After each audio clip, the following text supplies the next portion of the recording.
welcome to the Strategic Advisor Board. I'm Dr. Bruce Rippee with all things health and wellness. Here again, we try to bake wellness into the fabric of your culture. And if you want to get in contact with me to figure out how to do that, Dr. Bruce at brintmed.com, DRBRUCE at BRINTMED.com. So today we're talking about the old headache that probably suffers most of all is by women, and it's the hormonal headache. They say about 60% of women deal with this. Men also deal with hormonal headaches, usually having to do with exertion, exercises, and things like that. There are headaches that are absolutely related to that. But men also get a lunar cycle. People don't realize that, but it's been well researched. It's just that since we're different and there's different things going on in the human physiology, we don't necessarily, recognize it as much. It's still there. So if we look at hormonal headaches, I honestly thought, well, how do you treat that? Over-the-counter pain relievers are pretty good. The problem with ibuprofen is that it causes a lot of problems that you already know about. It causes problems you probably don't know about that have to do with joints and joint structures. But it's one of those that you want to avoid if you possibly can. You do want to take that medication if you're going to take it early, and you don't want to take it all the way through the entire menstrual cycle. It's rough on you. The other part of that is that once you get past those, relaxation techniques seem to help a little bit, but not a lot. There are a lot of people who try them. Interestingly enough, exercise. Exercise was number one. It would cut the hormonal headaches in half. They've tried it many times. Please look up the studies for yourself.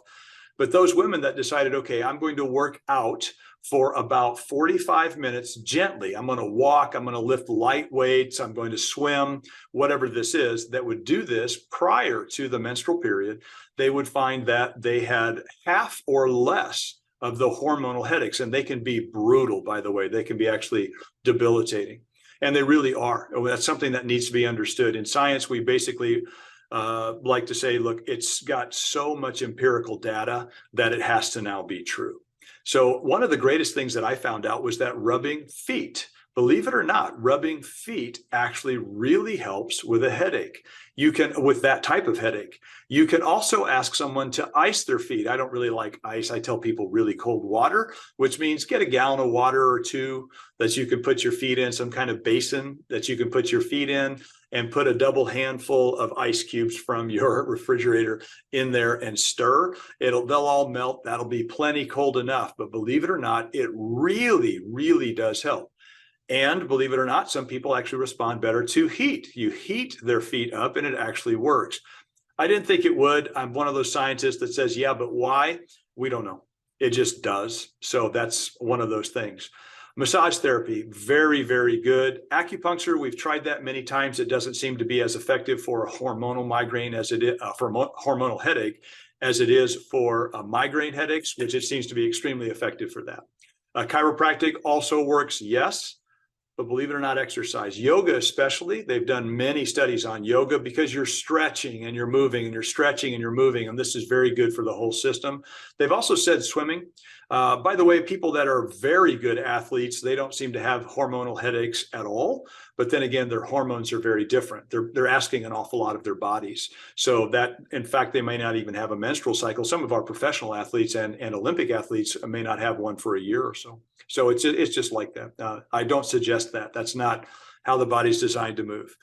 There doesn't seem to be a lot in diet that you can change. I always tell people when you get a headache of any variety, go to water. That really is a good idea.